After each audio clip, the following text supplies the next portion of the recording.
தமிழ்நாட்டிலிருந்து புனித ஹஜ் பயணம் செல்லக்கூடிய இஸ்லாமிய பெருமக்களினுடைய ஒரு நீண்ட நாள் கனவு அரசின் சார்பில் ஹஜ்ஜி இல்லம் அமைக்கப்பட வேண்டும் என்பது. அந்த கனவு இன்றைய தினம் மெய்ப்பட்டுள்ளது. தமிழ்நாட்டினுடைய முதலமைச்சர் அவர்கள் இந்த அரசை பற்றி குறிப்பிடும் போதெல்லாம் எல்லாருக்கும் எல்லாம் என்கின்ற முழக்கத்தை முன்வைப்பார். ஏதோ வார்த்தைகளுக்கானது அல்ல, செயல் வடிவம் பெறக்கூடியது என்பதை இந்த நிகழ்ச்சி இன்றைக்கு வெளிப்படுத்தியிருக்கிறது. ஒவ்வொரு ஆண்டும் தமிழ்நாட்டிலிருந்து 5500க்கும் மேற்பட்ட புனித யாத்திரிகர்கள் மக்கா மதினா ஹஜ் யாத்திரைக்காக வேண்டி புறப்படுகிறார்கள். அவர்கள் தங்கி செல்வதற்கு அனைத்து வசதியுடன் கூடிய ஒரு இடம் இல்லாத குறை இருந்து கொண்டிருந்தது. அதனை தமிழ்நாடு முதலமைச்சர் அவர்கள் இந்த திராவிட மாடல் ஆட்சியில் இன்றைக்கு நிறைவேற்றி வந்திருக்கிறார்கள். இது அனைத்து வசதிகளுடன் கூடிய ஒரு ஹஜ் இல்லமாக அமையவிருக்கிறது.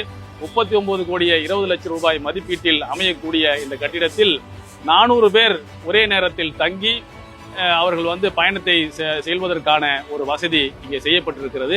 அதனை தமிழ்நாடு முதலமைச்சர் அவர்கள் இந்த சாதனையை இன்றைக்கு நிகழ்த்தியிருக்கிறார்கள். இந்த வரலாற்று சாதனையை வரலாறு நிச்சயமாக பதிவு செய்யும். தமிழ்நாடு முதலமைச்சர் அவர்கள் சிறுபான்மை மக்களினுடைய ஒரு காவல் அரணாக தொடர்ந்து திகழ்கிறார். இன்றைக்கு சிறுபான்மை மக்களுடைய நீண்ட நாள் கோரிக்கையை நிறைவேற்றி தந்ததற்காக தமிழ்நாடு முதலமைச்சர் அவர்களுக்கு நெஞ்சார்ந்த நன்றியை தெரிவித்துக் கொள்கிறோம்.